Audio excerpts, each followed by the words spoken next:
Sekejap. Sekejap. Ini mesti berkait dengan duplicate mana-mana ni. Belum duplicate ni. Mana set up duplicate tu? Ni. Ada ni. Ada simple je.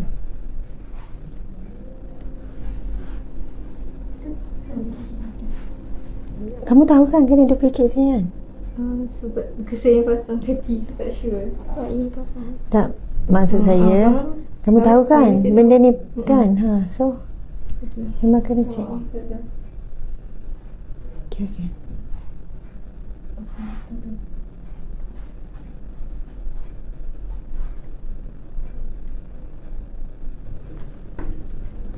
Saya memang kena terang. Tak jelas. Okay.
Subhanallah.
Minta maaf ya, ada beberapa isu teknikal saya kena settlekan dulu.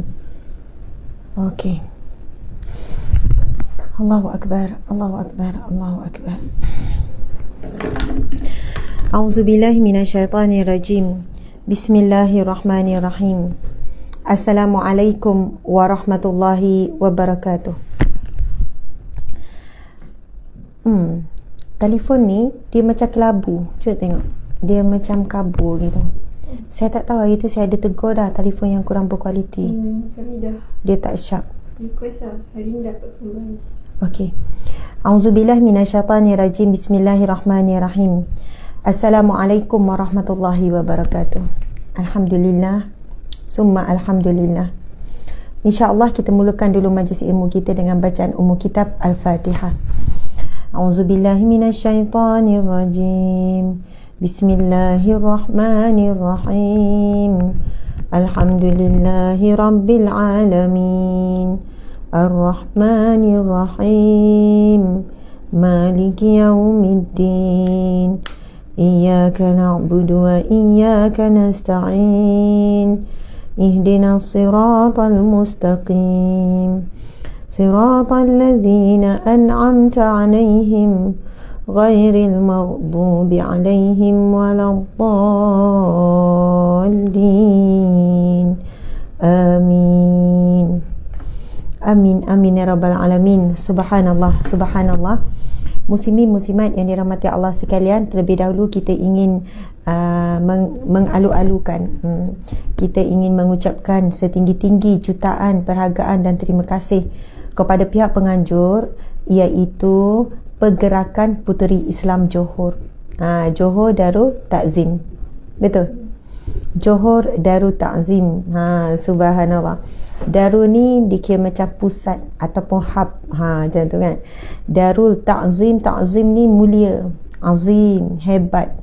Mulia, hebat, perkasa. Jadi tuan-puan sekalian, terima kasih ya kepada Pergerakan Puteri Islam Johor. Pagi tadi saya ada tanya soalan, saya ni umur 39 ni boleh masuk Puteri Islam lagi tak?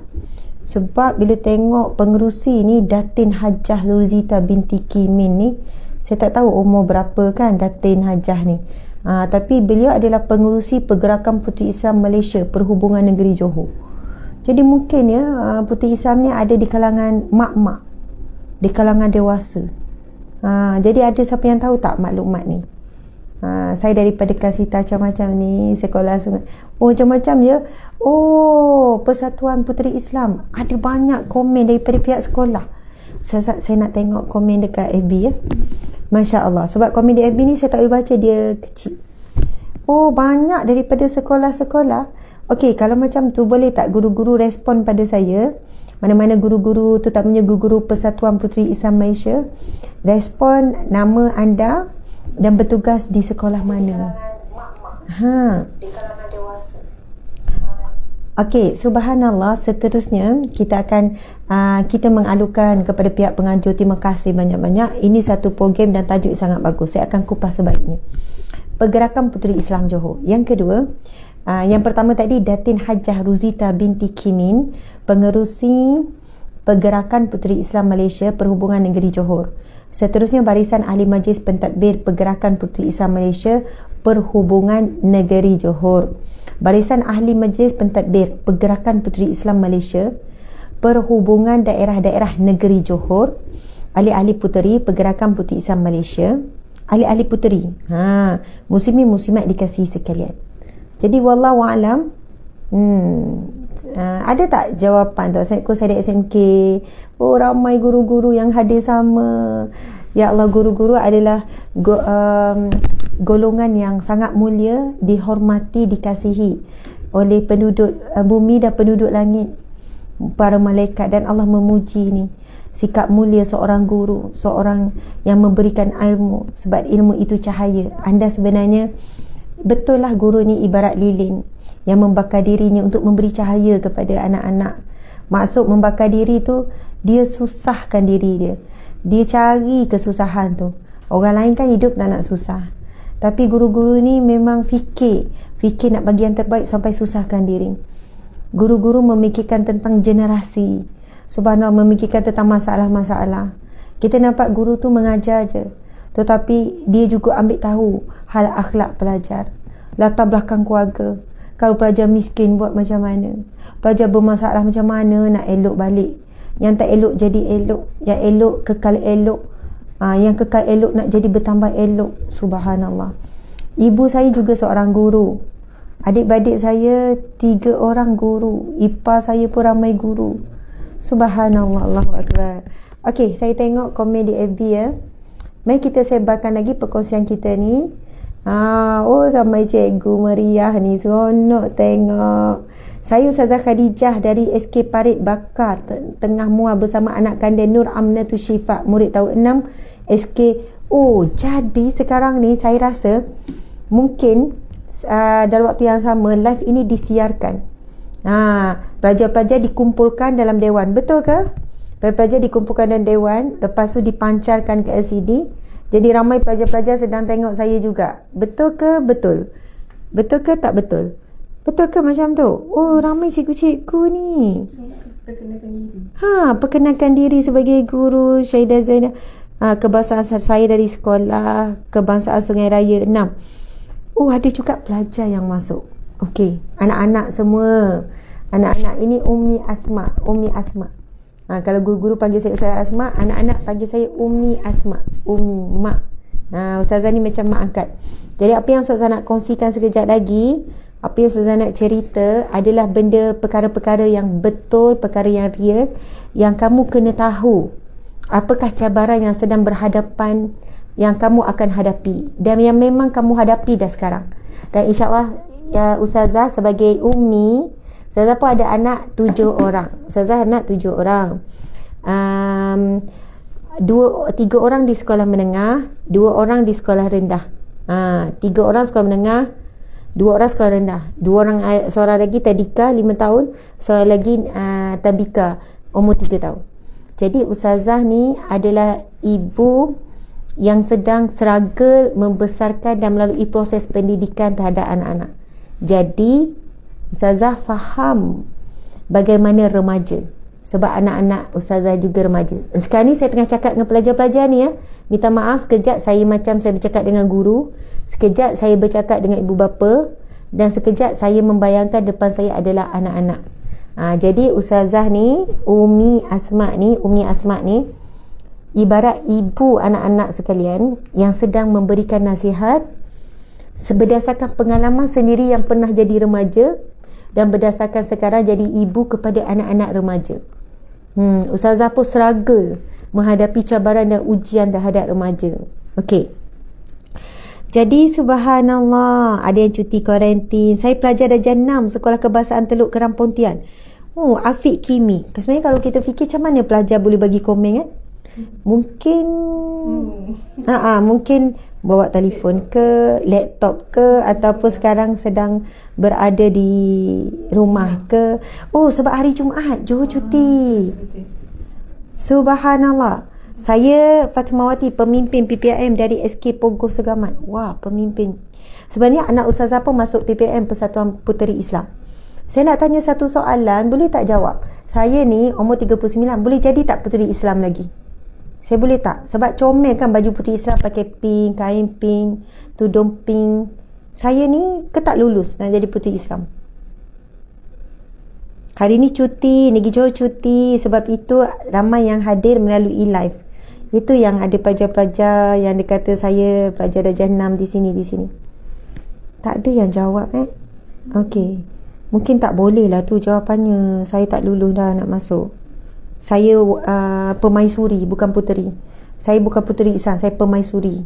Sebab mak, pemaisuri mak kan, puteri anak. Okey. Subhanallah. Ada yang kata boleh je, boleh lah kan, boleh lah. Okey, boleh lah. Muslimin muslimat dimati Allah sekalian, tajuk kita adalah cabaran remaja Islam masa kini. Dan sekarang saya nak tulis, anak-anak, guru-guru, ibu ayah, jom kita tengok apakah cabaran anak-anak kita masa kini, perempuan ataupun lelaki. Okey.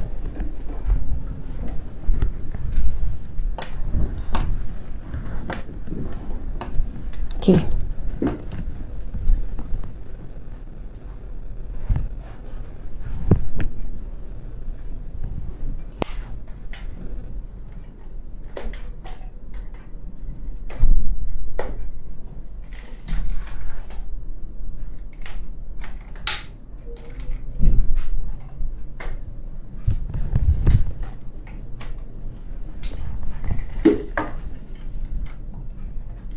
Okey ya, boleh nampak ya. Okey, subhanallah.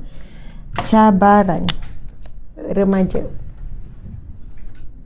Dia bukan remaja je ni, remaja purba pun samalah ni, cabaran yang sama ni, remaja purba. Remaja purba mak ayah, gitu.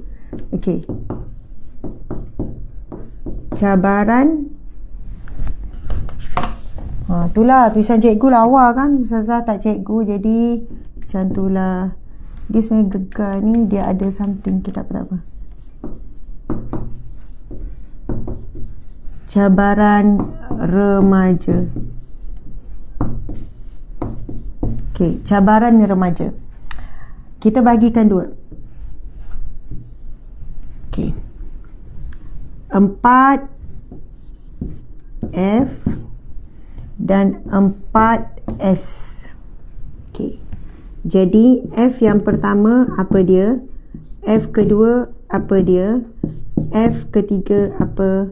Lepas tu F keempat. 4S pula, S pertama, S kedua, S ketiga, S keempat. Okey, mari kita tengok. Secara umum dulu kita tulis, anak-anak, ibu-ibu, bapa-bapa, guru-guru, subhanallah.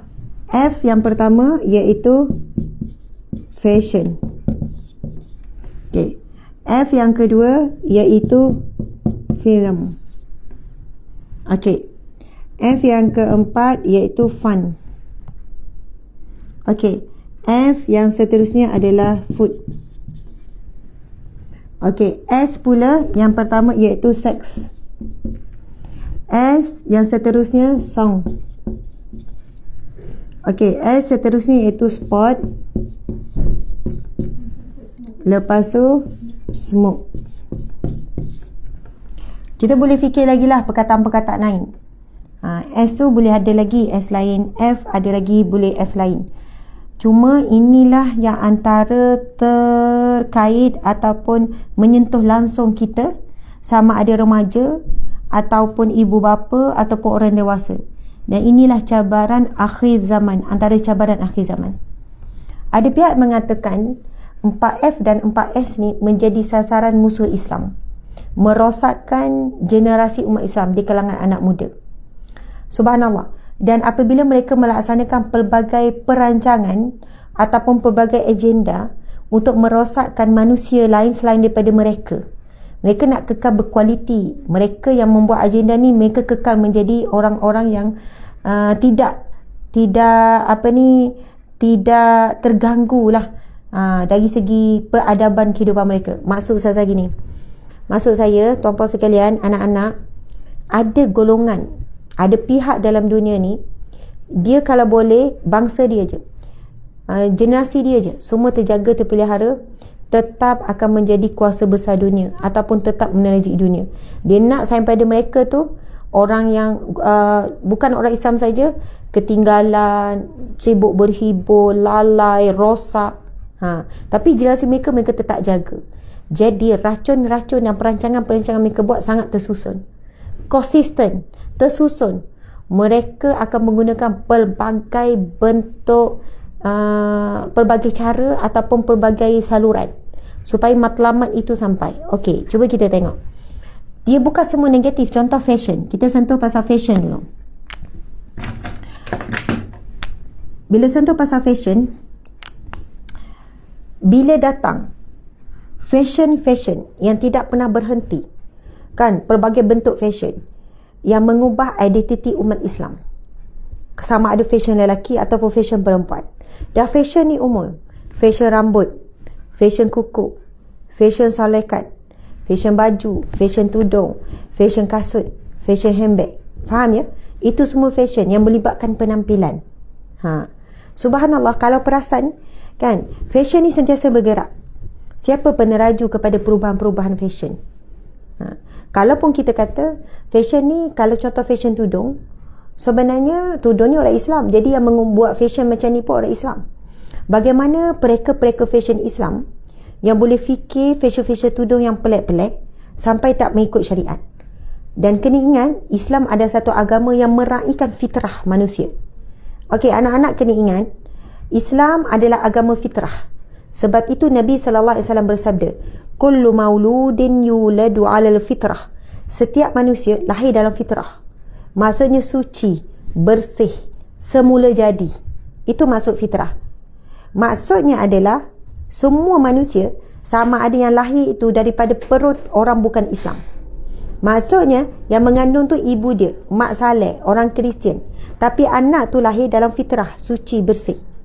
Anak itu lahir dalam keadaan apa? Semula jadi. Maksud semula jadi, secara akal yang manusia, Allah beri kepada manusia, walaupun dia tak pergi belajar mana-mana agama, walaupun dia tak belajar Islam, walaupun dia tak belajar Bible contohnya, tak belajar Al-Quran, maksudnya manusia ni fitrahnya semula jadinya tahu menipu itu satu perbuatan yang tidak baik, membunuh orang itu perbuatan tak baik, hubungan seksual tanpa apa-apa ikatan tak baik.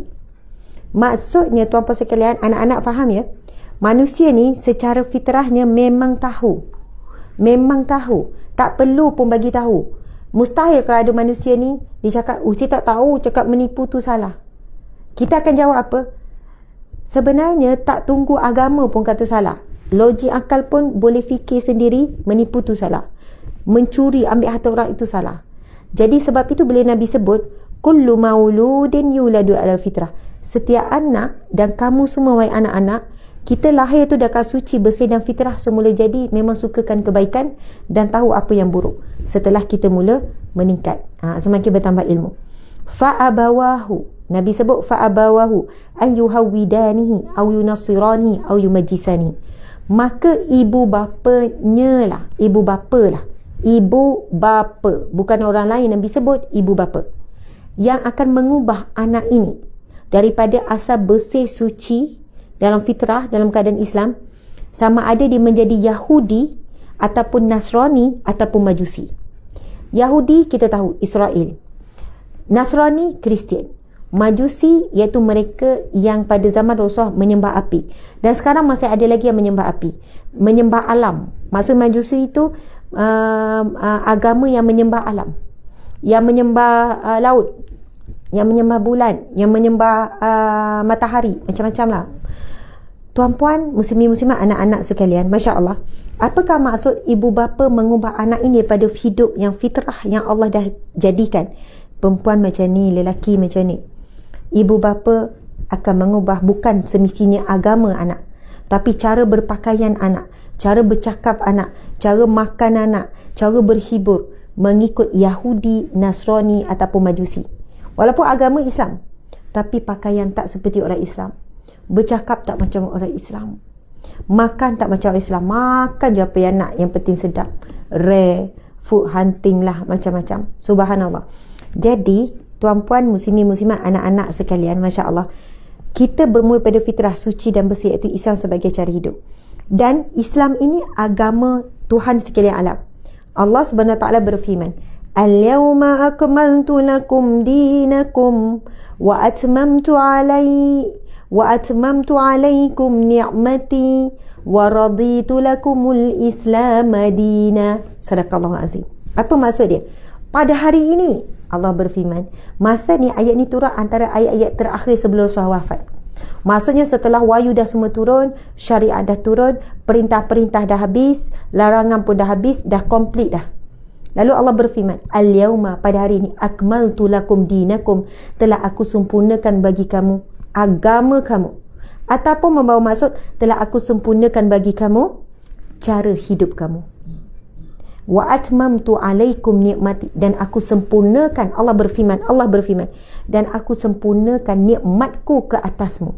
Maksudnya, apabila seseorang mengikut cara hidup Islam, dia akan dapat sempurna nikmat daripada Allah. Wa atmamtu alaikum ni'mati, dan aku sempurnakan segala nikmatku ke atasmu. Wa raditu lakumul Islam madina, dan aku redha, Allah berfirman, Allah hanya redha, aku redha Islam adalah agama dan cara hidupmu. Orang yang hidup bukan cara Islam, Allah tidak redha. Allah sebut declaration jelas dalam Al-Quran, sesungguhnya dan aku redha wa raditu, dan aku redha Islam agama dan cara hidup. Jadi wahai anak-anak sekalian, Allah Subhanahu Wa Taala ciptakan kita. Allah paling tahu tentang kita. Allah paling tahu apa yang sesuai, apa yang tidak, apa yang akan memberi manfaat, apa yang memberi mudarat. Allah tahu definitely, sebab Allah ciptakan kita. Subhanallah. Jadi apabila Allah larang sesuatu, mesti ada sebab. Ia akan beri keburukan pada kita. Bila Allah perintahkan sesuatu, mesti ada sebab. Ia akan beri kebaikan dunia dan akhirat. Kalau kita nak kupas kajian sains terhadap apa yang disebut setiap perintah Allah dalam Quran, semua terbukti jelas. Kelebihan puasa, kelebihan solat dari sudut sains, kelebihan salawat, kelebihan zikir, kelebihan macam-macam, muslimin muslimat, anak-anak sekalian. Jadi yang saya nak sampaikan, Islam agama fitrah. Sebab ini agama Tuhan sekalian alam. Tuhan Allah yang maha panggil kita. Jadi Allah tidak menghalang, Islam tidak menghalang untuk kita berfashion. Tak halang, tak ada masalah nak fashion. Nak ikut fashion semasa, tak ada masalah. Subhanallah. Tetapi kena jaga batasan syariat. Perasan atau tidak, sekarang ni dah makin ramai orang pakai fashion tutup kepala je, leher nampak. Pakai leher tutup tapi keluarkan telinga sebab nak nampak anting-anting. Pakai tudung leher, lilit leher saja, dada nampak. Subhanallah. Lilit leher saja nampak. Okey, fashion yang dulu selempang belakang, dada nampak. Selempang sebelah. Macam-macam bentuk fashion. Sebenarnya saya sebut sekali lagi, anak-anak sekalian, fashion tak ada masalah. Yang lelaki pula pakai seluar ketat. Apa hukum lelaki pakai seluar ketat? Sama dengan perempuan, haram hukumnya. Bila pakai seluar ketat, bentuk ikut dan nampak bahagian sulit. Minta maaf saya sebut terus terang ya anak-anak. Sebab depan saya ni ramai pelajar. Bila nampak bentuk badan yang perlu ditutup, maka ia mendatangkan dosa. Sebab apa? Bukan hanya lelaki memandang perempuan naik syahwat, perempuan pandang lelaki juga boleh naik syahwat. Bahkan hari ini LGBT semakin dahsyat, jadi lelaki pandang lelaki pun naik syahwat. Jadi kena jaga. Adakah kita rasa susah? Susah lah itu, tak boleh, ini tak boleh, takkan pakai legging, pakai ketat, pakai baju ketat.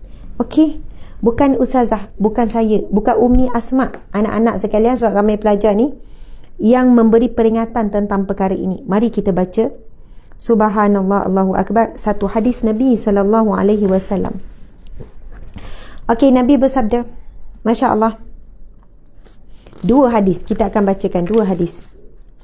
Hadis yang pertama, A'udzubillahi minasyaitanirrajim. Bismillahirrahmanirrahim. Sinfani min ahli nar lam arahuma qaumun ma'ahum siyatun ka'adhnabil baqar yadribuna bihan nasa wa nisa'un kasiyatun ariyatun mumilatun ma'ilatun ru'usuhunna ka'asnimatil bukhtil ma'ilah la yadkhulnal jannah wa la yajidna rihaha wa inna rihaha la yujadu min masirati kaza wa kaza. Hadis sahih riwayat Muslim. Hadis sahih ini adalah perkataan Nabi Muhammad sallallahu alaihi wasallam, dan apa saja perkataan Nabi adalah datang daripada Allah Subhanahu wa taala. Dan kita perlu yakin dan beriman dengan apa yang Nabi sampaikan ini. Nabi bukan nak menerakakan sesiapa. Ustazah, penceramah, pendah bukan nak nerakakan sesiapa. Nabi SAW menyampaikan kepada kita maklumat siapakah golongan ahli neraka, supaya kita jaga diri kita tak tergolong dalam golongan ahli neraka ni. Apa dia maksud daripada hadis Nabi ini? Nabi bersabda yang bermaksud ada dua kelompok manusia penghuni neraka. Nabi kata dua kelompok manusia penghuni neraka yang belum pernah aku lihat sebelum ini. Maksudnya pada zaman Arab jahiliyah yang jahil sungguh-sungguh tu pun, kan Nabi Muhammad SAW, Nabi kita dilantik menjadi Nabi umur 40 tahun. Jadi sebelum Nabi dilantik menjadi Nabi, disebut sebagai satu zaman Arab jahiliyah. Kehidupan yang jahil, pakaian-pakaian jahil, sembah berhala, hidup yang keadaan jahil. Maksudnya Nabi kata, penghuni neraka yang belum pernah aku lihat sebelum ini.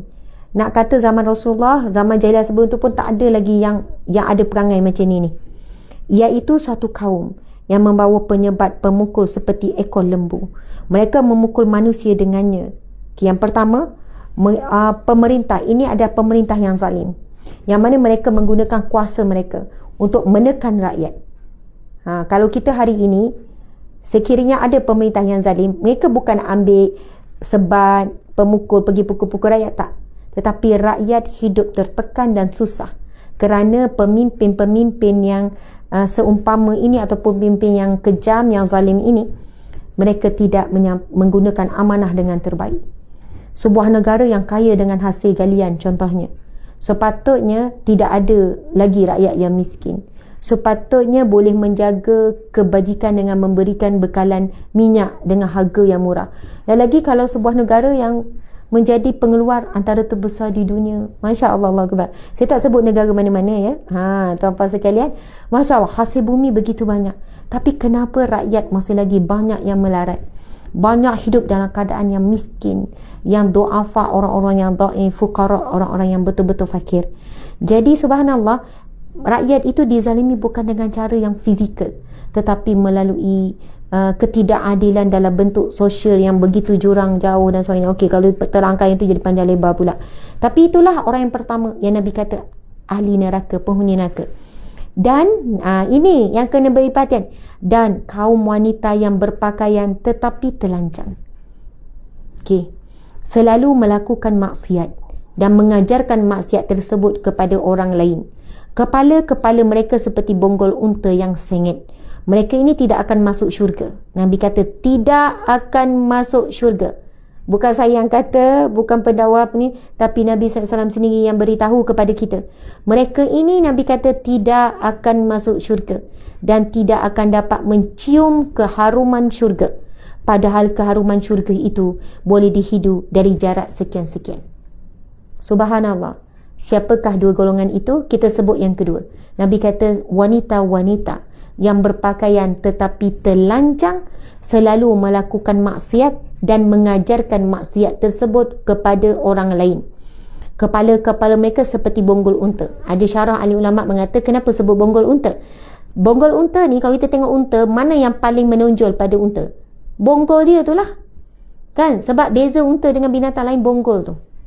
Bila kita nampak ada binatang ada dua bonggol tu, ada bonggol, kita tahu itu unta. Maksudnya dia berpakaian dengan menarik perhatian. Penampilan dia tu memang tujuannya untuk menarik perhatian. Nabi kata mereka ini tidak mengajarkan maksiat pada mereka ini tidak akan masuk syurga dan tidak akan dapat mencium keharuman syurga, sedangkan syurga boleh tercium dengan jarak sekian-sekian. Dalam hadis yang lain, Nabi ada menyatakan bahawasanya gambaran wangian syurga ini boleh dicium sejauh 500 tahun perjalanan. Kalau kita berjalan setahun tak penting, mungkin kita dah habis dunia dah kot. Tapi bayangkan 500 tahun perjalanan, nak kata betapa wanginya syurga, sampai 500 tahun perjalanan dah tercium.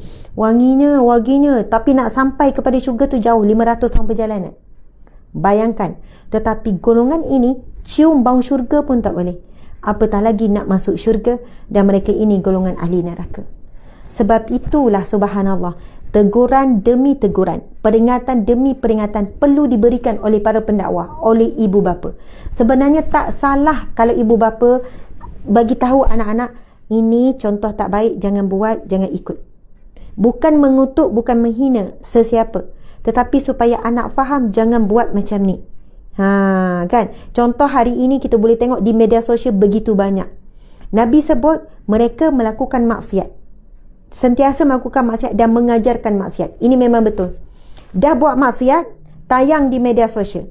Dah pakai seksi-meksi, tayang di media sosial. Ramai yang puji, cantiknya body macam mana ni, gini. Wah. Sebab dia jual produk pelangsing, produk kurus, produk bergetah, produk ketat, apa-apa. Jadi penampilannya begitu. Lepas tu dia tunjukkan body dia. Lepas tu masing-masing puji, masing-masing nak makan juga. Lepas tu daripada yang berisi jadi dah kurus. Bila kurus pakai seksi. Maksudnya bukan dia saja buat maksiat, dia juga mengajarkan orang lain buat maksiat. Dia mengajak. Yelah, buat apa kalau ada body cantik tapi tak tunjuk? Akhirnya dah pergi shopping komplek macam tu, pergi pantai macam tu, pergi gini-gini. Dah tak ada beza dah. Pakaian ni orang Islam dengan orang bukan Islam, bahkan lagi sopan orang bukan Islam. Ini berlaku. Sebab itulah golongan yang buat maksiat dan mengajak orang lain buat maksiat perlu dibantras, perlu diberi teguran, perlu diberi peringatan, agar mereka ni bila nak buat secara terbuka terfikir-fikir juga. Nanti kena sound, nanti kena kecam. Sebab itulah siapa yang selalu ikut saya, kan, kerap memberi teguran-teguran terbuka sebab maksiat dibuat terbuka. Kita tak akan korek maksiat sembunyi. Kita akan sentuh orang yang buat senyap-senyap. Subhanallah, masalah sekarang maksiat buat cara terbuka, lepas tu follower, komen-komen di kalangan anak muda yang sangat terikut-ikut dengan hawa nafsu. Yang masih muda, gelora muda nak apa? Nak dipuji, nak diberi perhatian, nak ramai follower, nak itu, nak ini. Jadi kita faham, gelora jiwa muda, akhirnya mereka lebih suka mengikuti golongan-golongan yang boleh memberi kepuasan kepada hati. Jadi anak-anak sekalian, bab fashion ni, dek duduk, kamu duduk. Ustazah tak apa. Ustazah pula risau tengok kamu. Situ tak apa, duduk. Kamu duduk sini. Okey. Jadi dia penceramah ni kalau berdiri dia tak rasa penat, tapi kalau kamu dengar kamu berdiri kamu penat. Sebab berceramah ni semangat. Tapi lengoh juga semalam naik bukit. Semalam Ustazah naik bukit, turun bukit, sampai kat tempat batu-batu ni ada buat exercise lah dengan tim dalam 100 orang. So, lepas tu terasa jugalah lengoh. Jadi Ustazah pun suka aktiviti dasar. Ustazah naik bukit pakai tudung ni, pakai jubah.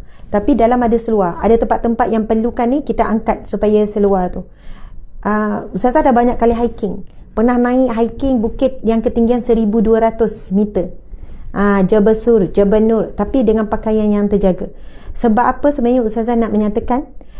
Tidak semestinya kalau nak buat aktiviti lasak kena pakai legging, pakai baju ketat, pakai itu ni. Dan Ustazah bagi tahu staff, kamu boleh pakai seluar, tapi baju mesti bawah daripada lutut. Sebab kalau atas dia lutut, kemungkinan bentuk peha akan nampak. Sebab kita tahu peha ni dia besar sikit daripada bawah, jadi dia mudah terbentuk. Tapi Alhamdulillah semuanya selamat. Tapi kami pula staff, dia tak pakai ni, dia pakai seluar kat dalam, dia pakai kain skirt pun boleh. Ustazah pun swimming, saya pun swimming, anak-anak sekalian. Boleh, Ustazah boleh berenang keluar kepala menyelam ke apa. Tapi pakaian tu pun longgar. Suka pakai jubah juga, tapi jubah yang singkat 1 jengkal ke, pakai seluar elok-elok, pakai tudung bulat ni juga. Tak melekat Alhamdulillah, tapi elakkan dia khalayak ramai. Maksudnya kalau sikit dalam ni, lepas tu sesama perempuan, seronok. Tapi kalau kita swimming perempuan saja, tempat tertutup, kita boleh pakai. Bolehlah pakai swimming suit tu, tapi tetap kena sopan. Sebab sesama perempuan pun tak boleh ketat, sebab ada perempuan tengok perempuan pun naik syahwat. Jadi semua tu kena jaga, tak rasa susah. Susah tak Ustazah? Macam semua tak boleh? Tak rasa susah. Apabila hati kita lebih mencintai Allah daripada diri kita. Kita lebih mencintai Allah daripada dunia. Mencintai akhirat lebih daripada dunia. Jadi Allah beri kita perasaan semuanya mudah. Semuanya tak susah. Subhanallah, Allahu Akbar. Okey, anak-anak sekalian. Ramai juga yang nontonnya. Rupanya ramai yang nonton. Masya Allah, Allahu Akbar. Terima kasih. Jadi pasal fashion, berapa ni campur dua ni? 4,000. Lebih kurang 4,000. TikTok dan juga FB semua dalam 4,000 tontonan. Waktu yang begini bukan mudah ya. Jadi tahniah semua. Okey, kita tengok F yang pertama iaitu fashion. Kita dah kupas. Anak-anak, lelaki atau perempuan, jaga-jaga fashion. Fashion warna rambut, fashion buat rambut, fashion kuku. Ada yang haram, ada yang harus. Subhanallah. Bukan semua color rambut tak dibenarkan. Boleh, ada syarat-syarat dia. Tak boleh ikut warna orang bukan Islam.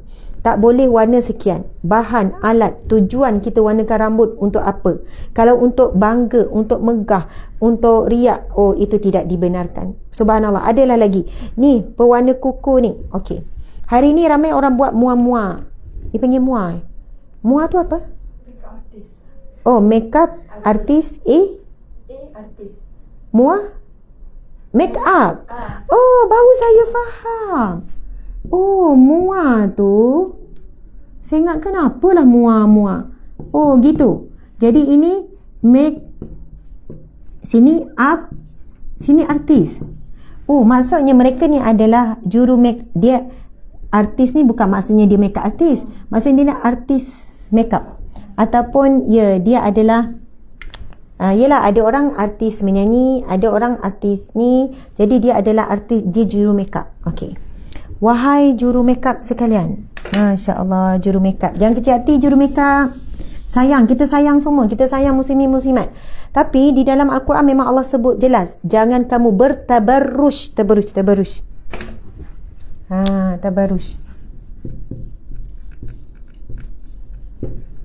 Firman Allah tu, boleh carikan, wala tabarrujna tabarrujal jahiliyah. Jangan kamu bertabarruj dengan tabarruj jahiliyah. Tabarruj, ada pernah Ustazah baca ya daripada tulisan ilmiah, buruj. Ada dekat tak? Tabarruj, buruj. Buruj ni bintang. Salah satu bintang yang diberi namakan buruj. Satu bintang yang cantik. Satu bintang yang indah. Yang mana kalau buruj ni keluar di langit waktu malam, tenggelam keindahan bintang yang lain. Maksudnya cantik sangat. Itu yang nama Burj Khalifah tu kan. Maksudnya ia gambaran kepada antara bintang yang tercantik. Seolahnya bila bintang buruj ada, orang menarik perhatian melihat bintang buruj berbanding bintang-bintang yang lain. Jadi, apa kaitan dengan tabarruj? Tabarruj ini menarik perhatian. Tabarruj ni satu penampilan yang menyebabkan mata-mata yang tidak sepatutnya memandang. Okey, firman Allah Subhanahu Wa Taala dalam surah Al-Ahzab, waqarna fi buyutikunna wala tabarrujna tabarrujal jahiliyah ula. Dan hendaklah kamu tetap diam di rumah kamu, serta janganlah kamu mendedahkan diri seperti yang dilakukan oleh orang jahiliah terlebih dahulu. Maksudnya berpenampilan dengan menarik, nak dedahkan diri, kecantikan nak dedahkan, keindahan nak dedahkan, itu nak jadi tarik perhatian. Tuan-puan, anak-anak sekalian, kita memang dibenarkan. Kita bukan dibenarkan, kita dituntut. Allahu jamilun wa yuhibbul jamal. Allah itu indah dan mencintai keindahan. Saya masih ingat dulu masa mula-mula saya ceramah. Masa mula-mula saya sendiri masuk dalam medan dakwah ceramah, saya diberi teguran oleh pihak agama, orang agama juga. Dia kata, ustazah, penampilan ustazah ni tak boleh pergi jauh. Ustazah, penampilan ustazah ni macam menghalang dakwah. Ustazah kena ubah sikit penampilan. Tudung ustazah tu ubah sikit, pakaian ubah sikit. Sebab bila ustazah berpenampilan tudung bulat, cara tudung lama, out of date, lepas tu jubah, jadi orang susah nak dekati, orang susah nak terima dakwah ustazah. Ustazah kena ikut perkembangan semasa. Lepas tu beliau juga beri hujah, Allahu jamilun wa yuhibbul jamal. Allah itu indah dan sukakan keindahan. Jadi penampilan tu biar indah sikit. Terkesan saya, sedih rasa macam, saya kata, ya Allah. Lepas tu saya nekat, saya kata, saya akan tetap dengan pakaian saya ni, fashion saya ni, dan insya-Allah orang tetap akan boleh terima. Subhanallah, Allahu Akbar. Sebenarnya dimaksudkan Allah itu indah dan Allah sukakan keindahan. Maksudnya Allah sukakan seseorang yang berpenampilan kemas, bersih. Lepas tu penampilan juga adalah keyakinan diri. Dan kita akan jadi berpenampilan keyakinan diri dengan ilmu, tuan-tuan sekalian, dengan ilmu. Sebab sebenarnya diri kita ini kosong, tapi kita isi dengan ilmu. Percakapan kita berbeza, pandangan kita berbeza, pembawakan diri kita berbeza. Subhanallah. Sebab itulah ada orang melihat seorang wanita tu indah pada kemampuan dia berkata-kata dengan baik. Ada orang melihat, perempuan ni indah dengan akhlaknya. Lelaki ni indah dengan cara dia berjalan tu sopan. Keindahan lelaki, pelajar lelaki ni, bila jumpa guru tunduk, bagi laluan dekat guru. Lepas tu bila guru tu bawa barang, dia orang pertama yang akan, cikgu, saya tolong bawakan sampai ke kereta. Cikgu ni kata, ya Allah, indahnya. Itulah, subhanallah, Allah itu indah dan Allah sukakan keindahan. Keindahan pada akhlak, pada perkataan, keindahan pada penampilan. Bukan terletak pada cantiknya fashion, cantiknya makeup dan sebagainya. Okey, anak-anak, tuan-puan, ibu ayah, guru-guru sekalian, Masya Allah, bila sebut pasal tabaruj, hukumnya adalah haram. Maksudnya sesuatu, dan saya bukan kata pekerjaan juru makeup itu ada pekerjaan yang haram. Tidak. Subhanallah, Allahu Akbar. Contoh kan, bila saya dipanggil masuk TV, kan saya kan ada keluar beberapa TV, memang dia orang terus sediakan juru makeup. Mesti ada juru makeup. Mana-mana TV mesti ada juru makeup. Dan mereka, pernah saya, juru makeup tu adalah lelaki. Lepas tu saya terus cakap, minta maaf. Tak boleh. Ada tak juru makeup perempuan? Ustazah makeup juga. Ni saya nak terangkan. Bila masuk TV, dia lighting dia kuat. Kita ni lighting banyak terang pada kita. Lepas tu apa yang berlaku, kulit kita akan berminyak. Tetapi Alhamdulillah, sebab session TV dah faham saya, juru makeup pun dah faham. Sebab juru makeup ni orang cakap sama-sama mereka, walaupun juru makeup bertukar-tukar. Dia kata, ustazah, saya tahu ustazah tak nak makeup, tapi ustazah kita kena tak nampak berminyak cukup. Jadi saya memang tak nak, maksudnya tak gincu, memang tak pernah pakai ini ke, nak betulkan ni semua tak, blusher ke tak. Cuma dia pakaikan bedak, mungkin dia kadang pakaikan krim supaya tak nak nampak berminyak. Boleh ke? Boleh. Maksudnya jangan terus kita cakap makeup semuanya haram. Kita dibenarkan untuk memakai sesuatu pada muka supaya wajah kita tidak terlihat kusam. Kadang kita nak pakai, kita panggil apa, foundation. Kalau ada parut, contoh nak cover-cover sikit. Lepas tu ada jeragat nak cover-cover, tak ada masalah. Yang bermasalah apabila kita makeup berlebihan. Itu yang disebut tabarruj. Tabarruj yang menyelahkan diri. Tujuan memang nak selahkan diri. Tujuan untuk dilihat cantik, menarik perhatian.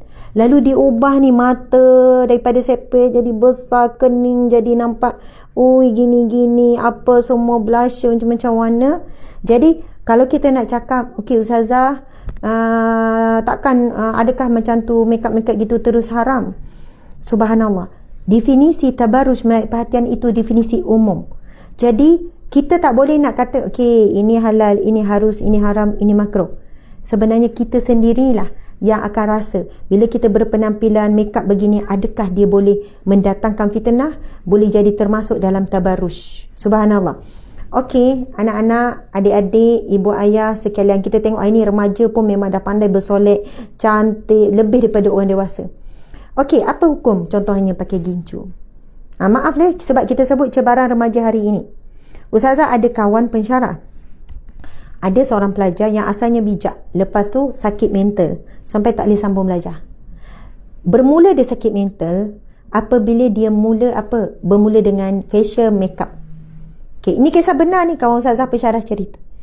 Lepas tu bila dia dah makeup, dengan makeup itu orang puji, orang bagi penghargaan, dapat perhatian, lelaki tertarik, dia tak boleh hidup tanpa makeup.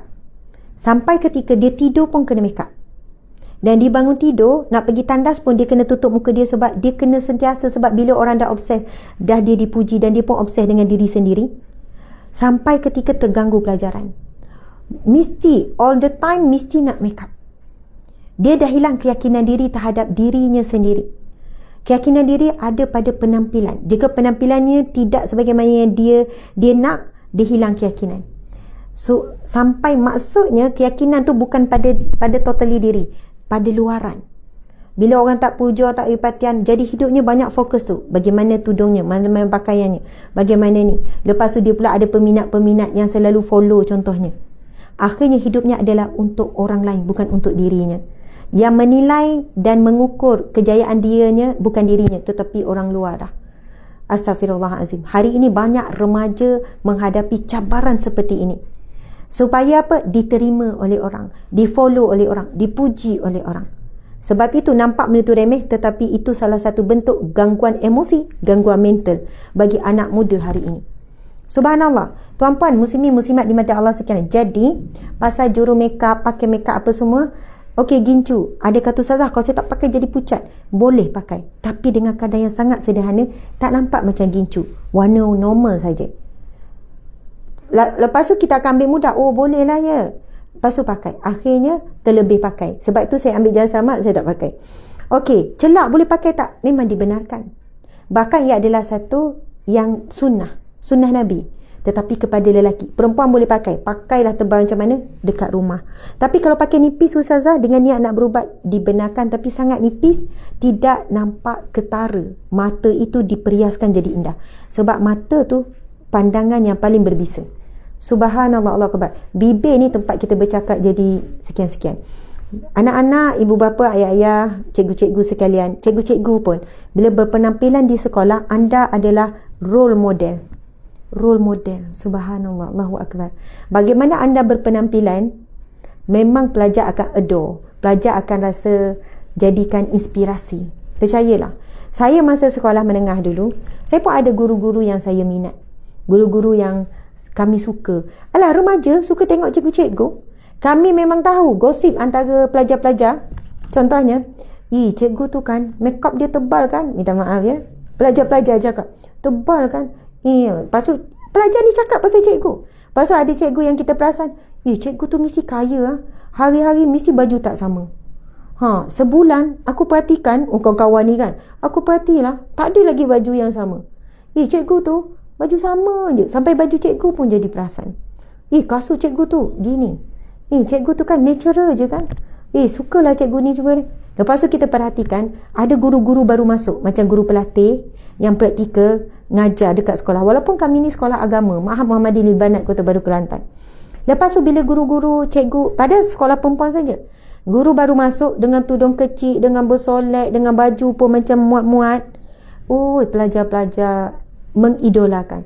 Aku nak dicomel macam cikgu tu lah. Cantik lah cikgu tu. Lawa kan. Subhanallah. Bayangkan ya, zaman tu, zaman saya 20 tahun yang lepas. Bagaimana remaja memang tertarik nak cantik, nak nampak body, nak ni. Sedangkan di sana ada guru-guru yang berpakaian sopan, indah, sekian-sekian. Tapi tarikan remaja. Sebab itu penampilan guru-guru sangat penting dan sangat mempengaruhi remaja hari ini. Bagaimana dia nak berpenampilan bila di luar sekolah. Allahu Akbar. Penampilan ibu bapa juga mempengaruhi. Saya sebut daripada awal, Islam tidak menghalang fashion. Saya pilih fashion macam ni sebab mudah daripada dulu. Dan orang tanya saya, apa rahsia awet muda ni lah. Saya pakai tudung budak sekolah. Jadi nampak macam saya budak sekolah kan, macam budak universiti kan. Tapi saya mak budak lah kan. Dan ini memang dah jadi kebiasaan. Dan saya rasa macam saya dah selesa. Lepas tu jubah mudah tu je. Bukan sebab saya menidakkan fashion, tak. Jadi subhanallah, adik-adik anak-anak nak pakai tudung macam mana, nak putar berapa kali putar, boleh. Nak sangkut sini, sangkut situ, nak buat fashion macam-macam artis, tak ada masalah. Yang penting tutup bahagian dada. Kalau boleh kiri dan kanan juga labur, sebab bahagian dada kita boleh dilihat daripada tepi juga. Baju kita longgar, nak pakai fashion macam mana tak apa, biarlah tidak menampakkan bentuk tubuh. Okay, get it? Gitu. Okay, subhanallah, Allahu Akbar. Masa kita pun dah nak habis. Okay, kita tengok 4 fashion, filem. Perasan tak baru-baru ni ada filem yang pasal LGBT masuk dalam kartun apa nama?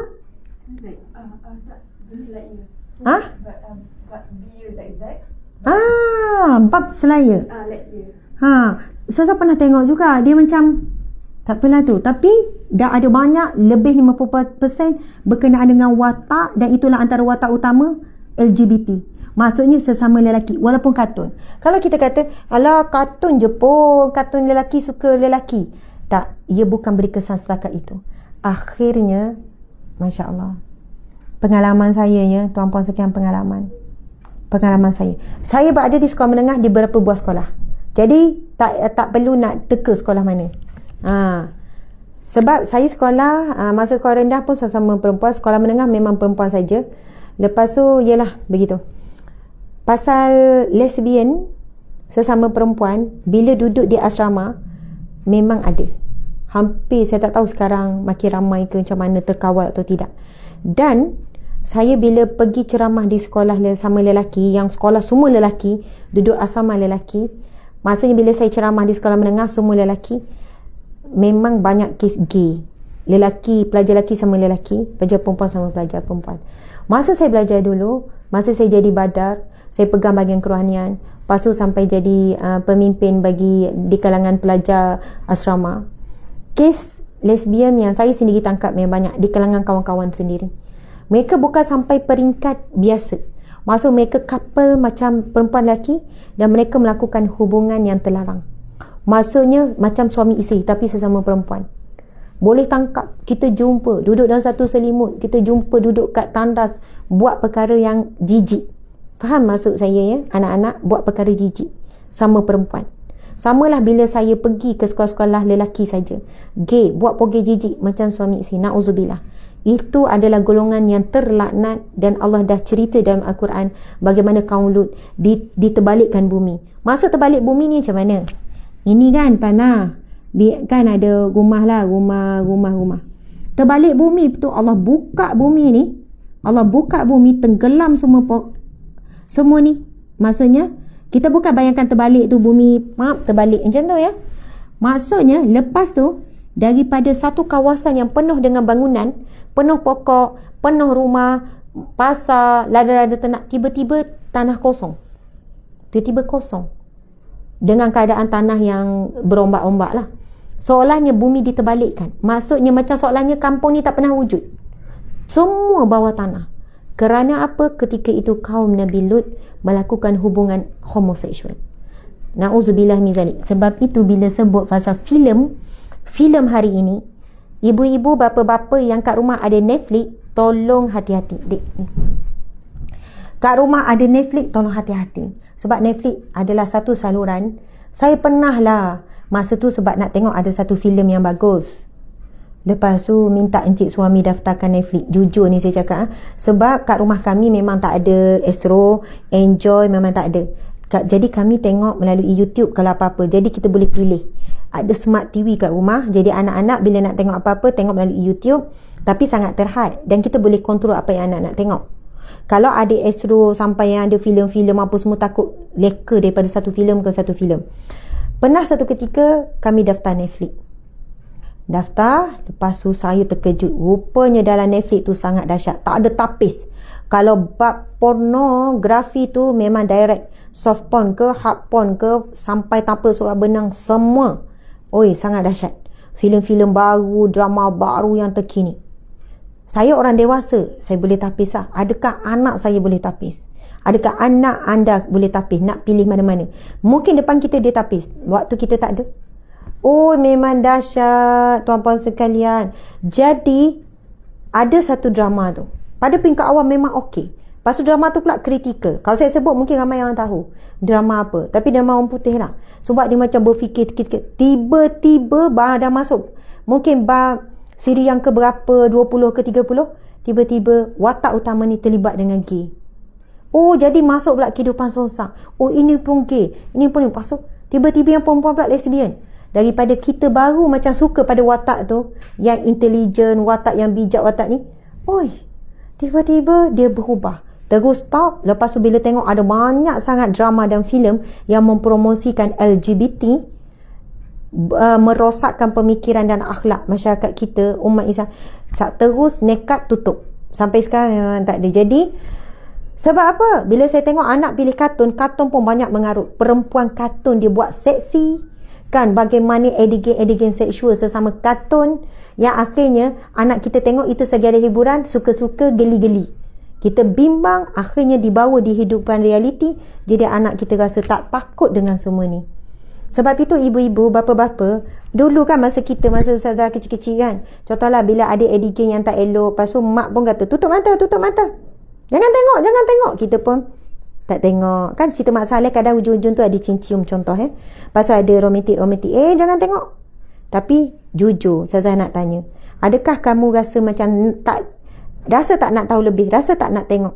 Sebab depan mak ayah jadi kita tak tengok. Tetapi ada perasaan nak tahu lebih, nak tengok lebih.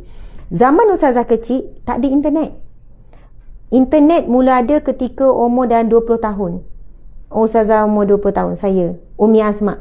Tapi kamu lahir memang internet dah ada. Sekarang hujung jari je bila nak tengok lebih. Sebab itulah Ustazah nak pergi kepada seks ni nanti, cabaran ni. Okey, fun. Ni kita kata cabaran remaja ni, 4F, 4S. F pertama fashion, F kedua filem, F ketiga fun, F yang keempat food. Kita akan pergi kepada seks, song, sport, smoke. Okey. Semangat pula. Ustazah tengok makin ramai dia dah 5K dah ni. Alhamdulillah, ini benda penting ni. Sekarang ni fun, iaitu hiburan. Game.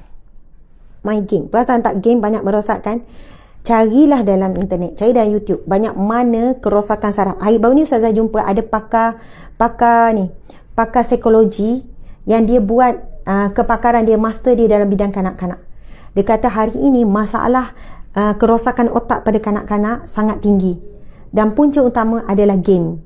Sebab budak-budak tak reti lagi lah nak layan filem, nak itu, nak ini. Reti juga. Tapi lebih cenderung pada game. Kerana apa? Ni, telefon ni, lepas tu dia tengok phone kan? Bila dia tengok phone, anak-anak sekalian, bila tengok phone, ni, saya tengok muka Ustazah pula. Okey, tukar-tukar.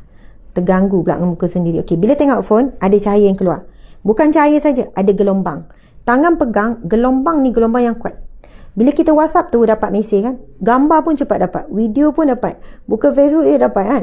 Gelombang tu kuat. Gelombang ni dalam tempoh tertentu tidak baik untuk badan. Imunisasi terganggu. Mata pula melihat cahaya ni beri kesan. Dan dalam tempoh tertentu dia akan beri kesan yang buruk kepada otak. Otak boleh berlaku kerosakan. Sebab itulah akhirnya bila terlalu lama kita tengok ini, kita ada satu otak bahagian depan. Namanya Fontek tu. BFC. Fontek. Okey, tak apa. F tu Fontek, saya tak ingat. Nanti tim akan cari. Otak bahagian depan kita ni, anak-anak, ibu ayah sekalian, inilah yang membezakan otak manusia dengan otak binatang. Binatang ada otak juga. Satu, binatang pandai cari makan, pandai menyematkan diri. Dia orang pun berkasih sayang juga. Dia orang pun ada keluarga. Jadi yang bezakan kita dengan binatang adalah akal lah. Maksudnya bila ditengok otak binatang yang besar, binatang besar ada otak besar lah kan. Jadi senang nak buat kajian. Yang membezakan adalah otak bahagian depan. Ini tak ada pada binatang. Otak bahagian depan inilah yang akan memberikan kepada kita perasaan ini salah, ini betul. Ini perlu buat, ini tak patut buat. Membezakan yang baik dan buruk. Namanya adalah mana dik? Frontal lobe. Ini ni. Awak cari je otak bahagian depan. Ini umum sangat ni, saya tak tahu. Awak cari otak bahagian depan yang membezakan baik dan buruk. Maksudnya peranan otak bahagian depan ni membezakan baik dan buruk. Namun, dengar ni. Bila kita ketagih, benda ni buruk, otak ni akan jadi rosak bila timbul ketagih. Tengok phone ketagih. Lepas tu tengok Instagram, tengok TikTok. Tengok pula artis yang kita suka. Tengok dia buat apa, bla bla bla. Tengok. Lepas tu artis ni pula tengok gosip, baca komen pula. Lepas baca komen kita gelak komen pula. Lepas tu tengok ni pula. Sejam, 2 jam kita tengok. Sebenarnya kita dah masuk fasa ketagihan. Bila masuk fasa ketagihan, apa yang berlaku? Otak bahagian tertentu, bahagian belakang, saya tak ingat. Bila kita happy buat sesuatu sampai ketagih, mula happy biasa, otak kita akan merembes satu hormon yang namanya hormon dopamin. Macam nak sebut dopamin. Hormon tu namanya hormon gembira. Bila gembira, hormon tu pun pergi ke otak bahagian depan bagi signal gembira. Kita pun happy tengok gembira, main game happy. Ke ada orang main game rasa macam stres lah. Tapi happy kan, dia akan keluarkan kita rasa happy, gembira. Bila gembira tak dikawal, dia akan jadi ketagihan, addiction. Ini peringkat apabila dopamin ini terlalu banyak dirembaskan ke otak bahagian depan. Otak bahagian depan kita semakin mengecut. Bila dah mengecut, apa yang berlaku pada anak-anak? Mak panggil, "Along, tolong mak kat dapur." "Okey, jap mak, jap." Mak tunggu 5 minit. "Along, datanglah, tolong mak, jap." Sepatutnya sebagai anak, bila mak dah panggil, kita wajib menyahut panggilan ibu sesegera mungkin. Kalau ibu kecil hati, kita berdosa. Rupanya kita lambat tu sebab leka tengok phone, leka main game, nak sudahkan game ni. Lepas tu kalah, start balik. Dah ada ketagihan, tak boleh nak bezakan dah. Panggilan mak lebih utama daripada game ni. Panggilan mak lebih ni, tapi sebab nak tengok sampai habis video artis yang kita suka ni. Nampak tak kita hilang kawalan diri? Dengar azan, Allahu Akbar, kita sambung lagi. Tengok dah pukul 3. Tapi sebab syok, sambung lagi 3.30 baru solat Zuhur. Kalau kita ada simptom macam ni, bermaksud kita hilang kawalan diri. Hilang kawalan diri, azan masuk, solat dulu. Mak panggil, terus pergi. Itu kenapa? Sebab otak bahagian depan dah semakin mengecut, tak boleh bezakan mana dosa, mana pahala, mana perlu, mana tak perlu, mana perlu segera, mana boleh tangguh. Ini sangat bahaya anak-anak sekalian. Sebab itu remaja hari ini sanggup buat apa saja, ubah diri dia supaya sama dengan idola. Sebab dia dah tak boleh bezakan dah. Walaupun idola tu buat salah, dia terus ikut dan bela juga walaupun salah. Allahu Akbar. Otak bahagian depan ni namanya lobus frontal. Adalah bahagian otak besar yang terbesar dan terletak di bahagian depan otak. Bahagian ini berperanan penting dalam mengendalikan gerakan tubuh, menilai dan merencanakan sesuatu, memecahkan masalah, mengatur emosi dan pengendalian diri. Kerosakan pada lobus frontal dapat menyebabkan perubahan perilaku dan kebiasaan seksual, gangguan dalam kemampuan bersosial, penurunan konsentrasi, kesulitan komunikasi dan susah mengatur emosi. Itulah nak bagi tahu otak bahagian depan ni, apabila hormon dopamin terlalu banyak, hormon gembira, happy, buat sesuatu yang hawa nafsu suka, dia akan merosakkan sistem otak bahagian depan. Akhirnya kita tak boleh kendalikan emosi. Sebab itu anak kecil bila dah ketagih sangat dengan fun melalui phone ni, bila mak ambil, dia mengamuk, dia orang panggil tantrum. Sampai anak kecil ni pun tak boleh beza dah mana betul mana baik. Padahal yelah kita tahu anak kecil, tapi dia punya mengamuk tu macam tak fikir malu dah. Padahal dah jahanam. Sebab tu kita tengok remaja kita hari ini di luar negara ada sanggup bunuh nenek, bunuh atuk, bunuh mak ayah, pukul mak ayah sebab bila mak ayah tak bagi phone, ketagihan. Jadi fun hari ini paling banyak adalah melalui phone. Kita boleh tulis lah funnya adalah, tapi phone tak apalah, phone pun bunyi fun jugalah. Food, saya sebetul sikit je. Anak-anak sekalian, ibu ayah, atuk nenek, subhanallah, bila sebut pasal food, makanan, tolonglah ibu ayah sekalian, ingat hadis Nabi SAW, kullu lahmin nabati min haram fannaru awlabi. Setiap daging yang tumbuh daripada sumber yang haram, maka neraka lebih utama untuk membakarnya. Hari ini kita ada banyak pilihan makanan sedap-sedap. Itu diberi amaran oleh Nabi. Akan sampai suatu saat di kalangan umatku, mereka akan makan apa saja yang nak dimakan. Mereka akan minum apa saja minuman. Tidak mengetahui haram ataupun halal. Ada banyak minuman viral, makanan viral, yang penting sedap. Tapi bagi orang Islam, orang mukmin, yang penting halal dan thayyibah. Boleh makan sedap, tapi mesti halal dan thayyibah. Yang tu kalau saya nak jelaskan jadi panjang. Melibatkan sijil halal, melibatkan penjual, macam mana kita nak pilih. Kalau ada ragu-ragu je, contoh ya, minta maaf, restoran Korea tumbuh banyak. Lepas tu banyak juga restoran Korea pemiliknya bukan Islam, tapi dia ambil pekerja semua orang Islam. Jadi bukan pekerja yang mengawal bahan ramuan. Bahan ramuan yang dimasak untuk dapat tekstur yang sama seperti masakan Korea. Sebab saya pernah kerja di bahagian halal. Saya pernah memegang jawatan penolong pengarah bahagian pengurusan halal Jabatan Hak Agama Islam Negeri Sembilan. Saya letak jawatan pada tahun 2017. Jadi saya, Umi Asma ni, wahai anak-anak sekalian, Umi ni pernah kerja di lapangan bahagian food ni. Pergi masuk kilang, macam-macam kilang masuk. Kilang besar, kilang kecil, rumah sembelih, restoran tu restoran ni. Banyak restoran-restoran yang daripada luar negara kan, begini-begini. Pemilik memang orang bukan Islam. Pemilik orang bukan Islam, ambil pekerja Islam supaya orang Islam nampak tu ramai pekerja semua Islam. Tetapi yang mengontrol bahan ramuan kan, mengontrol kualiti makanan adalah mereka sendiri. Jadi banyak yang kita pergi menggunakan bahan ramuan yang tidak suci, yang tidak halal. Yang tidak halal, biasanya makanan-makanan daripada negara yang begini, dia tak boleh lari daripada mencampurkan dengan wine, arak. Sebab itu macam ramuan penting mereka. Nak dapatkan tekstur sushi yang begini-begini, ada campuran cuka, ada wine, ada sekian-sekian. Bila kita tahu wine tu najis. Okey, contoh air kosong Ustazah ni ya. Okey, ni air kosong kan. Kita titik sikit. Kita kata apa? Kalaulah saya nak tanya, kalaulah Ustazah saya titik sikit, satu titik je arak dalam ni. Satu titik je arak. Boleh minum tak? Boleh minum tak? Tak boleh, walaupun satu titik. Alah, satu titik tak mabuk pun. Air banyak ni, satu titik takkan mabuk. Memang tak mabuk pun kalau kita minum. Tetapi sebab arak itu dalam agama kita adalah najis, saya tanya, kalaulah saya titik air kencing satu titik je, nak minum tak? Gelilah, najis. Arak pun najis, walaupun satu titik. Kena faham. Sebab apa? Permulaan kepala syaitan arak. Dan hari ni ramai remaja kita minum arak. Ramai. Dia bermula daripada arak yang ringan, beli dekat 7E, minum dengan kawan-kawan. Kau rasalah bukan apa, air biasa. Lama-lama dia nak naik level lagi sampai mabuk. Bila mabuk, syok mabuk.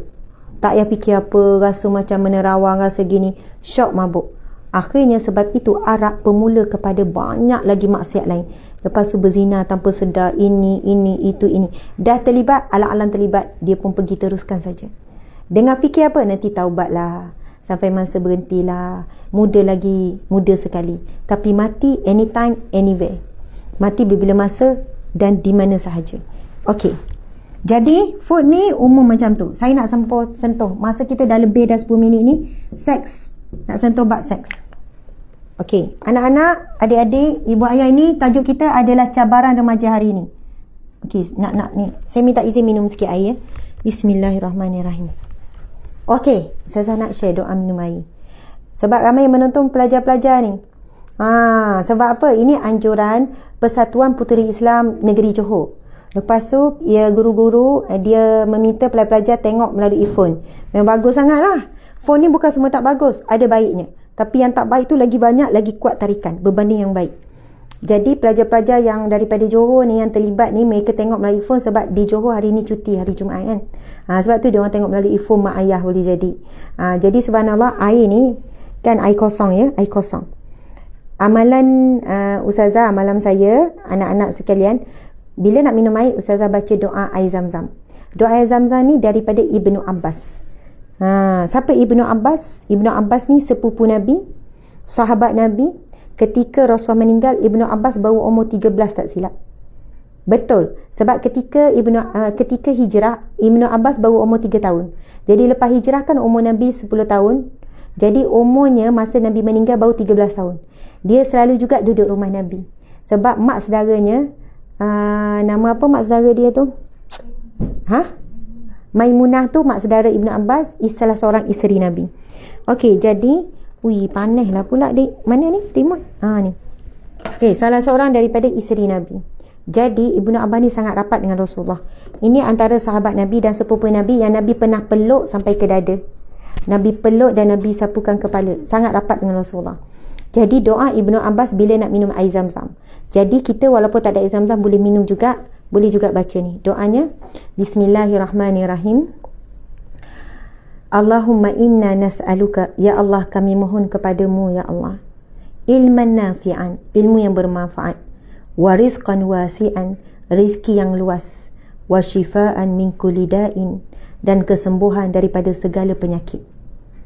Bi rahmatika ya arhamar rahimin, dengan rahmatmu wahai Tuhan yang Maha Pengasih di antara sekalian pengasih. Sedap doanya. Yang pertama minta apa? Sebab Mashimoto Emoto dah kaji dah pasal air. Sebenarnya ramai pengkaji, tapi antara yang kelima Mashimoto Emoto, pengkaji daripada Jepun. Dia dah buat banyak. Cari je lah dalam internet, nama ni memang akan keluar. Dia ni saintis air. Dia bila kaji air, dia tengok bawah mikroskop elektron yang paling halus tu, yang boleh melihat molekul air. Dia buat kesimpulan air adalah perakam memori terbaik. Jadi dia menjelaskan kenapa dalam Islam ada air ruqyah, buat air tawar, kita panggil air tawar. Subhanallah, Allahu Akbar, anak-anak, ibu ayah sekalian, Masya Allah, saintis membuktikan memang ada sebab kenapa dibacakan dengan air kosong. Jangan minum air itu air dah berubah, molekul pun dah berubah, kena air kosong. Rupanya dia boleh buat kajian bukan semestinya air Zam-Zam, tetapi bila dia ambil air Zam-Zam untuk dia tengok dan buat kajian, dia kata tidak ada molekul air yang lebih teguh, yang lebih hebat daripada air Zam-Zam. Dia sendiri pun memperakui. Sebab dia ambil juga kajian terhadap air-air di tempat suci. Air daripada sungai Ganges, air daripada tempat suci agama ni, dan dia ambil juga air Zam-Zam. Bila tengok molekul kristal yang paling indah air Zam-Zam. Molekul air Zam-Zam walaupun diberi tekanan yang negatif, cakap benda yang negatif pada air Zam-Zam, molekul tidak berubah. Tapi ni air biasa. Bila air biasa, cakap perkara yang negatif, perkara buruk, duk mengutuk orang, mengeji orang, duk cakap orang, contoh perkataan bangang ya. Bangang lah orang tu, bangang, orang itu bangang, orang ni bangang. Lepas tu ada air kosong, dia pun minum. Itu namanya air bangang. Boleh kata macam tu lah. Jangan kata Ustazah buat ajar sesat pula ya. Maksudnya molekul air tu dah berubah jadi negatif. Yang membuatkan berubah gelombang.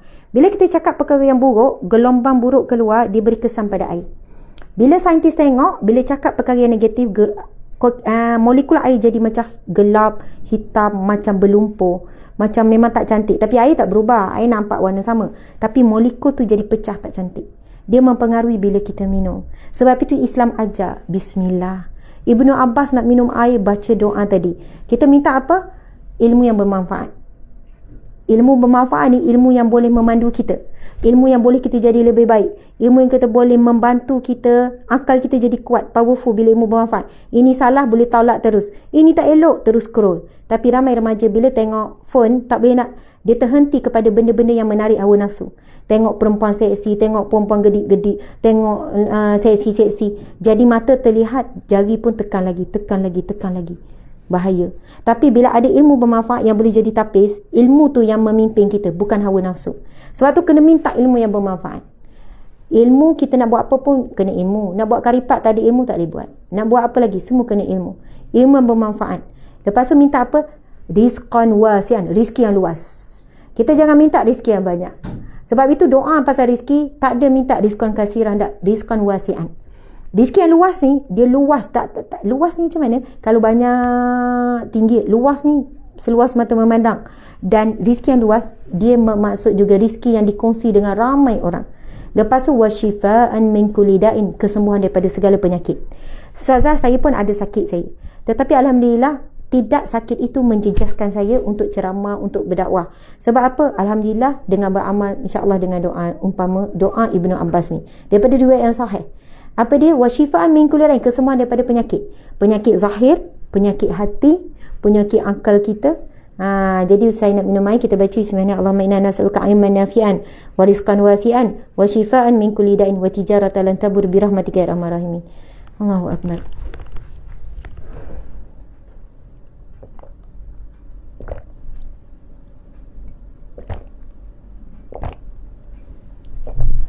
Okey.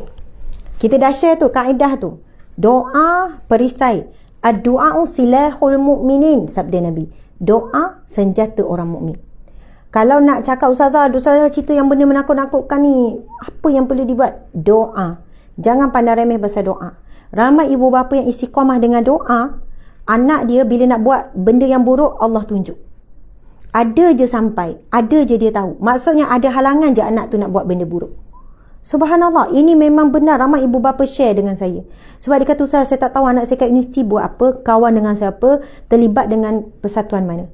Tapi Alhamdulillah, kalau dia ada nak buat perkara yang tak elok, mesti benda tu Allah tunjuk juga. Bila nak terlibat satu kumpulan yang tak elok, Allah tunjuk. Saya yakin dengan kuasa doa. Sebab kita tak mampu jaga anak 24 hours. Tapi Allah, bila kita minta dengan Allah, Allah ya syahid yang maha menyaksikan. Allah ya basir yang maha melihat. Allah ya sami yang maha mendengar. Jadi kita wakilkan, Bismillahirrahmanirrahim. Ya Allah, dengan namamu aku bertawakal. Aku serahkan anakku dalam jagaanmu. Allah jaga 24 hours. Bila anak nak buat benda yang tak elok, Allah halang. Tak jadi. Ada je penghalang untuk anak tu. Sebab itu kita kata kuasa yang paling, the most powerful adalah doa. Subhanallah, ini pengalaman saya sendiri juga. Sebab sekolah anak saya pun guna tab. Bila guna tab, saya tak boleh nak kawal. Ada ketikanya kita cek, takut benda yang tak elok. Tapi takdir Allah, bila dia nak terlibat dengan satu grup, contoh ya, sebab bila WhatsApp, kawan ni ajak masuk grup tu, masuk grup ni. Tapi Alhamdulillah sentiasa je terdedah. Walaupun dia cuba sembunyikan, walaupun dia gini-gini, kata nak tak elok grup ni. Kenapa Umi cakap tak elok? Tengok cara orang dalam ni bercakap. Tengok apa benda yang dicakapkan. Memang benda yang mengarut, benda yang cenderung kepada benda yang boleh merosakkan. Ataupun adalah perkara-perkara lain. Sebab apa? Kuasa doa. Kita tak mampu nak atasi gelombang cabaran hari ini yang sangat dahsyat, melainkan dengan gelombang doa yang menyekat gelombang tersebut. Ayat kan main bombastik mesti orang remaja suka ayat-ayat bombastik kan, nak nampak hebat. Tapi saya cakap benda betul ya, remaja-remaja sekalian. Seks ni kalau nak jelaskan nanti dulu. Song, lagu, hati-hati, banyak lagu daripada barat ke daripada bukan Islam sebenarnya memuja syaitan, memuja manusia berlebihan. Lagu-lagu yang memuja cinta manusia menyebabkan remaja hari ini sangat cenderung mencari cinta yang palsu. Tak sabar nak bercinta. Anak-anak, kejar cita-cita, cinta akan menyusul. Saya cakap betul ni. Kejar cita-cita. Sekarang kamu belajar di sekolah rendah ke, sekolah menengah ke, universiti ke, kamu belajar. Kejar cita-cita, cinta akan menyusul. Jangan bimbang. Subhanallah. Sebab urusan cinta juga ada termasuk dalam urusan Allah. Jodoh, suami, isteri dan sebagainya. Allahu Akbar. Saya suka pesan pada remaja ya. Wahai remaja perempuan, wahai remaja lelaki. Kamu jaga diri kamu. Kamu jaga solat. Ni remaja perempuan, ni remaja lelaki. Kamu jaga solat, kamu jaga peribadi, kamu jaga aurat, kamu jaga ikhtilat, tak bercampur bau. Seronok tak? Bukan seronok all the time. Susah tak? Memang susah. Sebab kawan-kawan lain boleh keluar outing dengan kawan-kawan pergi tengok pawagam, kita tak pergi. Kawan-kawan lain pakai facial macam tu ketat-ketat, kita pakai langgar-langgar. Orang pun tengok, kau ni bajet bagus, kena beli. Lepas tu kawan-kawan tu share, tengok itu, tengok ini, kita pula tak tengok. Kawan ni dah main game peringkat tu, peringkat ni. Padahal game itu ada watak-watak perempuan yang seksi. Game tu watak-watak lelaki yang kasar, menyebabkan hati tu menjadi kasar. Kita tak tengok. Orang kata kau ni ketinggalan lah, kau ni. Susah nak jadi orang baik. Tetapi ingat, Allah menghargai orang yang menjaga dirinya. Allah melihat mana ni anak muda zaman mencabar ni, mana anak-anak ni zaman mencabar ni, tapi dia boleh tahankan dirinya, dia boleh ni. Allah akan hargai. Satu masa seorang wanita, seorang remaja yang baik, perempuan, remaja lelaki baik, sebab dia pun jaga diri dia baik-baik, Allah pun akan temukan cia-cia-cia macam tu. InsyaAllah Allah akan hargai kita dengan berikan kita pasangan yang baik. Anak-anak jangan risau. Janganlah semua orang dah ada couple, aku seorang tak ada couple. Bukan Ustazah kata totally couple itu dosa atau haram. Mungkin betul ada orang couple boleh jaga sungguh batasan. Bila cakap je, encik apa khabar? Baik. Okey, terima kasih. Oh, jaga pun skema tu. Tak ada panggil sayang. Tapi hari ni remaja sekolah menengah pun dah panggil apa? Habi, baby, daddy, mami. Dah panggil daddy, mami. Nak anak berapa orang, anak nama apa dah bincang lah. Allahu Akbar. Okey. Lagu ni hati-hati. Sebab banyak lagu memuja cinta manusia.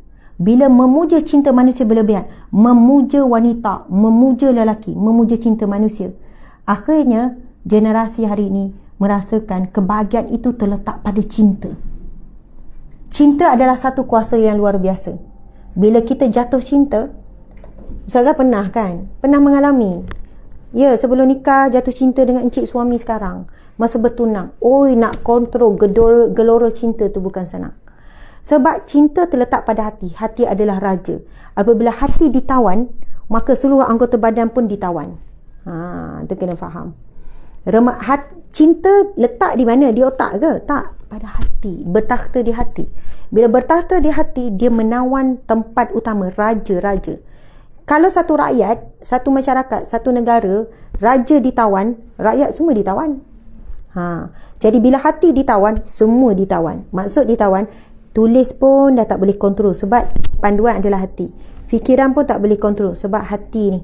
Rindu, kasih, nak jumpa, syok. Apa yang cinta hati buat pun semua okey, support. Cinta kata, saya sukalah awak pakai seluar ketat macam ni, kita pun tukarlah apa yang cinta hati suka. Kan, saya sukalah makan burger. Samalah, saya suka makan burger juga. Tiba-tiba suka burger, semua tu tak suka. Cenderung bila cinta hati tu begitulah. Sebab apa? Biasanya cinta waktu remaja gelora ni adalah cinta yang datang daripada hawa nafsu. Minta maaf. Sebab kita belum faham lagi. Anak-anak belum faham lagi. Bahaya sangat sebab bila hari ni lagu-lagu bila dengar-dengar kita pun khayal, bayangkan cinta-cinta. Jadi siapa yang tak ada couple lagi, janganlah kamu rasa terpinggir. Semua orang ada couple, aku tak ada orang nak. Pasal orang peli pula, kau tak ada orang nak, kesian kat kau ya. Tak payahlah. Yang paling utama, bila kita belajar mencintai Allah, Allah akan beri cinta yang sejati melalui orang yang benar-benar tulus mencintai. Jadi Ustazah sendiri masa bertunang kita dah sayang kan. Okey, lepas tu belajar Mesir. Memang apa yang Ustazah buat, apa yang saya buat masa tu, masa belajar di Uniza sebelum pergi Kuza, memang dah ada phone, dah ada smartphone. Dah boleh mesej, WhatsApp, tanya khabar. Tapi bila dah start bertunang, Ustazah terus tak guna phone. Pergi Mesir tak bawa telefon. Semua kawan-kawan ada telefon. Bila orang tanya Asma, kenapa kau tak ada telefon? Jawapan Ustazah, saya nak sekat. Sebab apa? Dah ada tunang, saya tak nak berhubung. Saya tak nak ni. Jadi macam mana berhubung kalau ada benda nak bincang? Email saja. Jadi kalau email, kita tak ada berbalas-balas. Bila ada phone, saya tengok ramai kawan-kawan sendiri masa tu, yelah, dia orang pun share dengan kita kan. Asyik dia tanya khabar, asyik call. Pasangan bercinta. Jadi Ustazah tahu, Ustazah pun tak kuat. Ustazah bimbang, sendiri tak kuat. Nak hafal Quran, nak belajar ilmu agama ni, nak hafal banyak hadis Nabi ni masa belajar kat Mesir. Jadi tenang, tak ada phone. Lepas tu kalau keluarga nak call, ada benda urgent, dia orang ada nombor telefon kawan serumah. Settle. Tujuan sebenarnya Ustazah nak sekat dengan encik suami. Encik suami Ustazah, mana encik suami? Panggil je encik suami. Okey, itulah. Jadi panggilan pula orang yang bertunang kena jaga. Tak ada panggil sayang ke abang ke, no. Sebab panggilan itu boleh membangkitkan rasa yang luar biasa. Jadi panggil apa? Panggil dia ustaz. Padahal dia chemical engineering. Tapi sebab dia tanya, kenapa panggil saya ustaz? Saya tak nak panggil awak panggilan yang lain. Saya panggil panggilan tu sebab saya rasa bila saya panggil awak ustaz, saya jadi hormat awak. Macam tu lah, romantik kan. Lepas kahwin lain lah panggilannya, tak panggil ustaz lagi lah. Okey, song. Lepas tu sport, smart. Minta maaf, sport ni tak ada apa, nak ambil dah encik. Nak tunjuk je ni encik suami tunang dulu. Sini encik sini. Itulah. Memang tajuk ni seronok. Ni encik suaminya dulu. Okey. Dulu kan masa bertunang kan, saya panggil encik apa? Ustaz. Tengok tak tipu. Bertunang ni dah kenal ni encik ni, ngorak saya ni dulu ni. Bukan ngorak macam mana, ngorak Islamik lah kan. Betul. Lepas tu kan tiba-tiba encik dah lah bidang chemical engineering, bukan bidang pengajian Islam. Lepas tu saya kata saya nak panggil encik ustaz kan. Betul, bukan sayang tu. Abang ke tak? Mana ada? Tidak. Sampai lepas kahwin pun saya jadi gagap nak panggil orang lain, saya panggil ustaz. Sebab apa panggilan tu penting? Dia boleh mengawal Ustazah. Mengawal. Jadi tak ada nak feeling sangat. Betul. Kalau sekarang kalau kita bercinta, sekarang panggil sayang, panggil abang, dia dah lain emosi. Dah panggil daddy mami. Daddy mami dah ada. Ya, sekarang ni atuk nenek tak ada, daddy mami. Jadi dia punya feeling ni lain Ustazah. Feeling dia lain kan. Kena jaga perasaan tu. Okey, lepas tu kan masa saya pergi Mesir, saya buat apa dengan phone tu? Tinggal terus. Tengok. Tak tipu. Mengesahkan, tinggal terus. Saya stop. Memang kawan-kawan rasa susah. Pasal orang nak berhubung susah tak. Sebab kita tak ada bawa phone. Pada zaman tu dah guna phone lah. Orang semua dah ada phone. Tapi sebab Nokia utama 3310. Oh yelah, zaman tu. 3810. Tapi masa tu dah ada internet dah. Betul. Okey, sebab saya tak nak berhubung dengan encik lah. Tak nak terganggu, nak fokus belajar ni. Tapi zaman sekarang susah dah sebab anak-anak kita belajar pun guna phone. Jadi tak boleh nak elak. Zaman tu boleh elak lagi, zaman ni tak boleh. Jadi cabaran anak kita lagi dahsyat hari ni. Betul kan? Jadi sekarang anak-anak encik ada phone tak? Tak ada. Tak ada phone. Kenapa encik tak bagi phone? Takut ni lah cabaran macam-macam ada kan. Macam-macam ada. Dalam TikTok tu kalau tak ada kawan macam-macam. Ya. Encik tengok TikTok? Tak, okey. Terima kasih.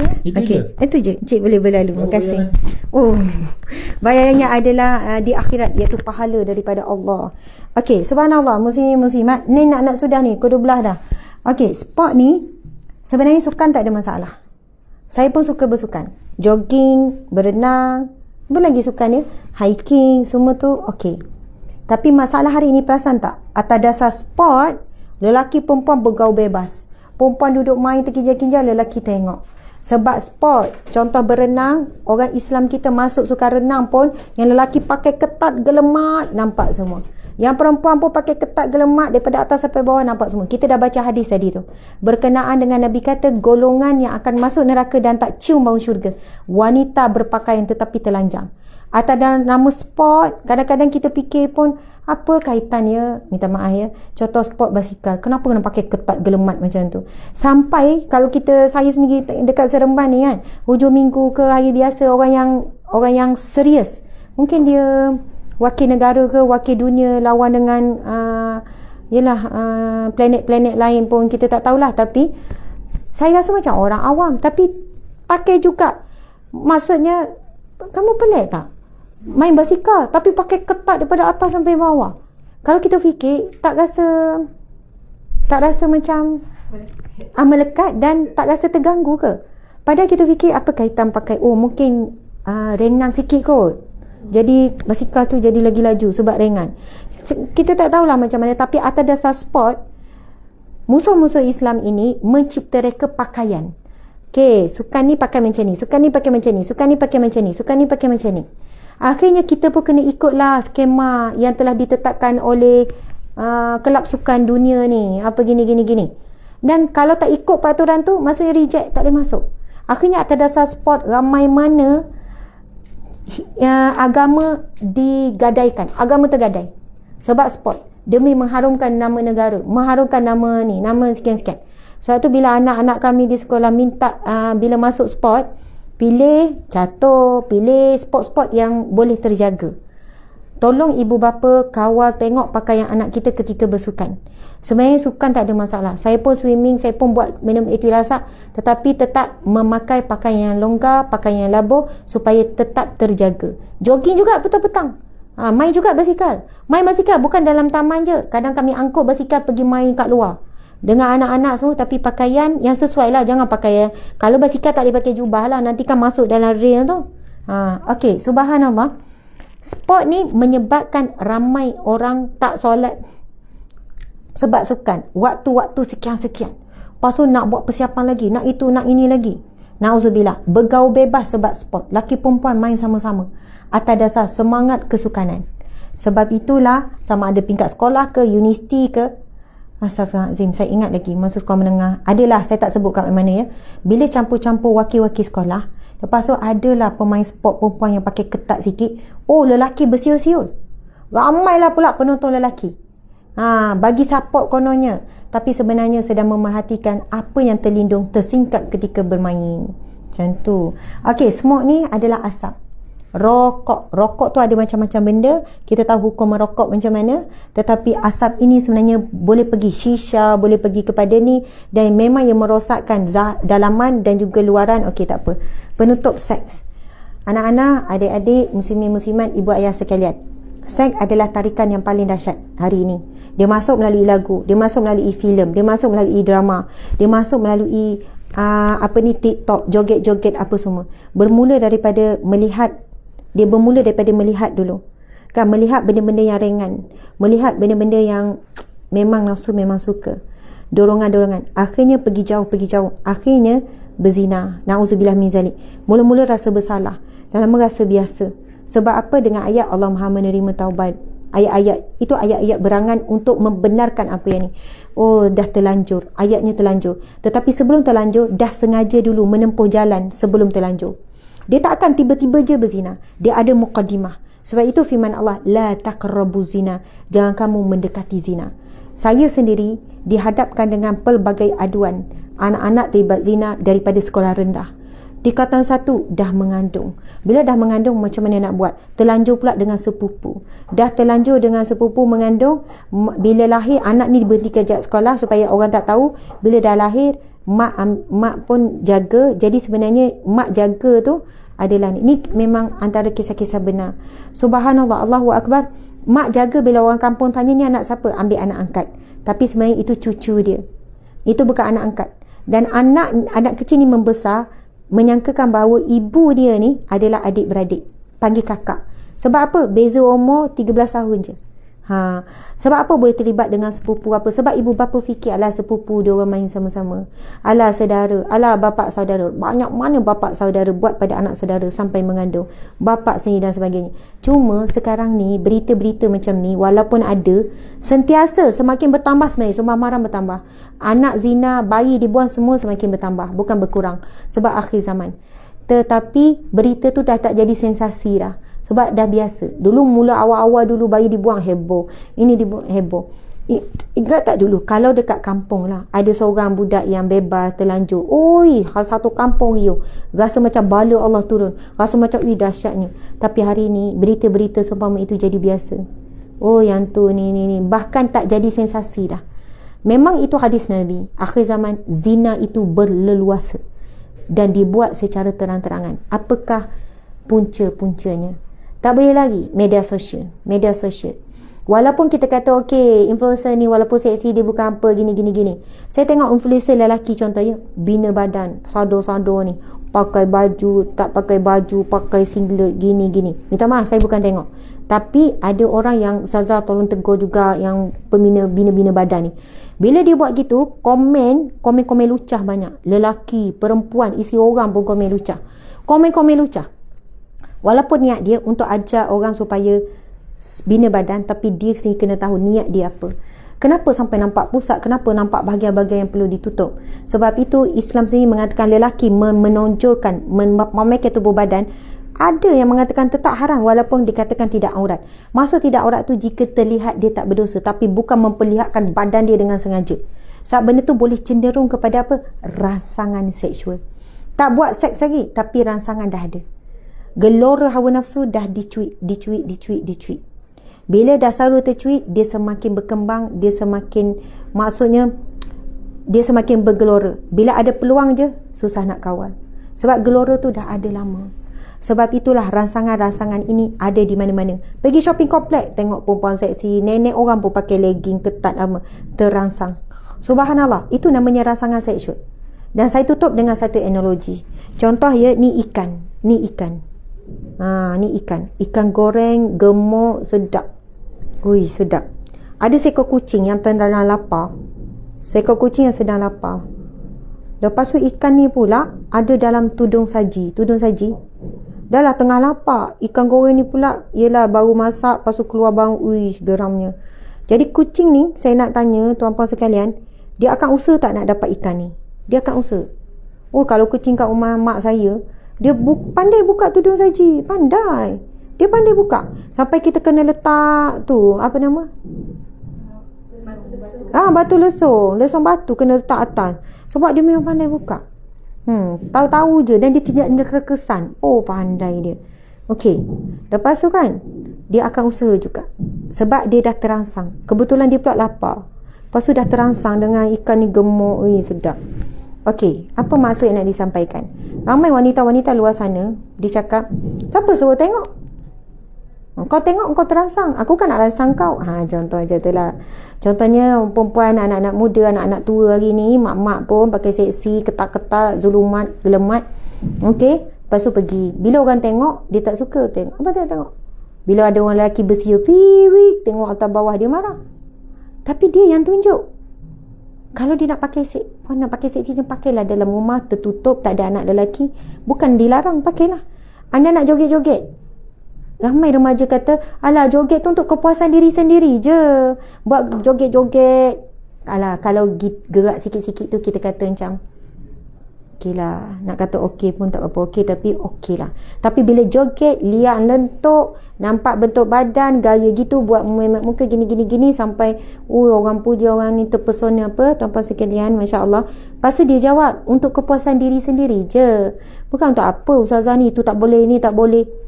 Duduk dalam gua lah, duduk zaman dulu. Saya memang kena kecam kan. Subhanallah tuan-puan sekalian, kalau betul untuk kepuasan diri sendiri, memang Islam tak larang. Nak joget lah sampai 2 jam, sampai 1 hari 24 jam pun joget-joget, tetapi dalam keadaan tertutup. Kenapa perlu tunjuk kat media sosial? Kenapa nak joget-joget beria tu sampai nampak? Kalau sikit-sikit tu kita kata okey lah, mungkin makruh lah, benda yang tak comel, tapi taklah sampai dedah aurat, nampak bentuk badan. Sekarang ni joget ni dengan seksi, dengan menggiurkan. Kalau betul untuk kepuasan diri sendiri, jogetlah sendiri-sendiri. Tapi kenapa ditunjuk? Maksudnya ada tujuan bila ditunjuk. Nak dilihat, nak dipandang, nak merangsang. Okey, kembali kepada metodologi pula, analogi tadi tu.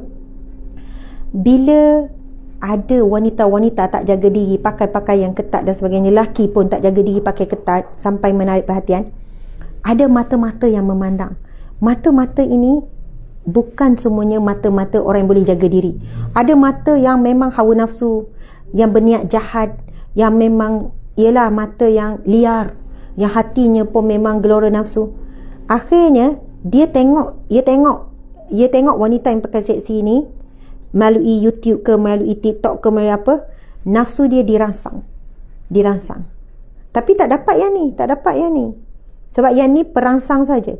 Akhirnya dia akan jadikan mangsa dia, sampai anak kecil jadi mangsa. Nenek tua dekat ladang getah kan yang kena perkosa tu, keluar berita dulu berapa lama dulu.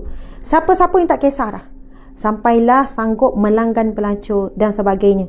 Sebab apa? Sebenarnya rangsangan tu bukan pada orang tu, bukan dia tertarik pada makcik tua tu, bukan tertarik pada anak kecil, tetapi rangsangan sebenarnya daripada pihak lain.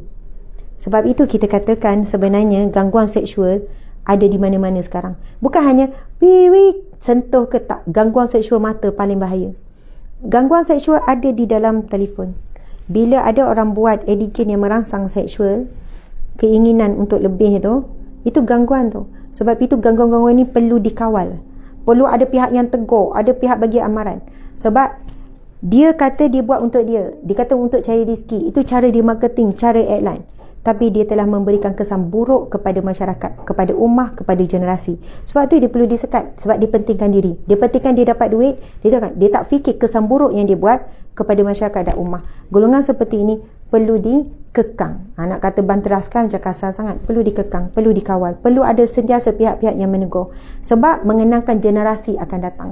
Anak-anak kita sendiri boleh jadi rosak. Bermula pada rangsangan tu, dia slow pergi ke tempat yang lain. Jadi Alhamdulillah, muslimin muslimat dimati Allah sekalian, kita dah habis dan lebih masa setengah jam. Minta maaf ya, Persatuan Puteri Islam, tajuk ni memang penting, seronok, memang kena bincang suka atau tidak. Jadi saya mohon maaf ya, salah silap, kekurangan dan penyampaian.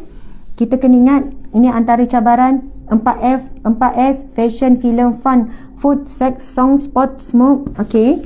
Dan amalkanlah zikir. Tadi tu kan kita dah share tu. Lepas tu zikir, kalau nak zikir simple, zikir daripada Asmaul Husna, 2 nama Allah, Ya Hafiz, Ya Muhaimin. Ini boleh cari ya dalam Asmaul Husna, Ya Muhaimin. Maksudnya Ya Hafiz, maksudnya wahai Allah yang maha menjaga, yang maha menjaga, ataupun yang maha memelihara. Ya Muhaimin, yang maha mengawasi. Okey, sebagai ibu bapa, kita zikirlah sebanyaknya. Terpulanglah nak letak 10 kali lepas solat ke, 3 kali ke. Setiap kali anak pergi sekolah, memang saya akan peluk anak, saya akan letak atas kepala, Ya Allah, Ya Hafiz, Ya Muhaimin, yang maha menjaga, yang maha mengawasi.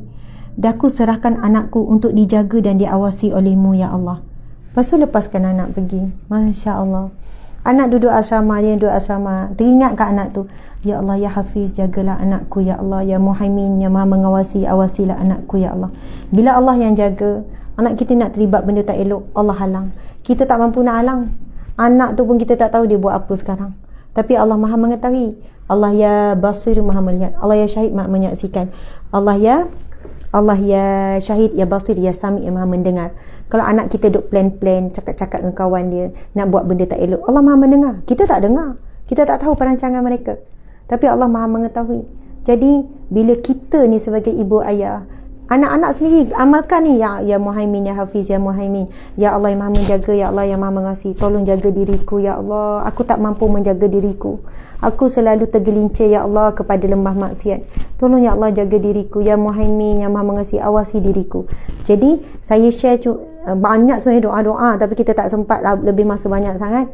Maksudnya adalah doa adalah perisai pendinding yang sangat utama. Daripada doa itulah Allah akan merencana bagaimana kita akan melalui jalan yang selamat, bagaimana Allah akan halang kita daripada melalui jalan yang tidak selamat. Alhamdulillah.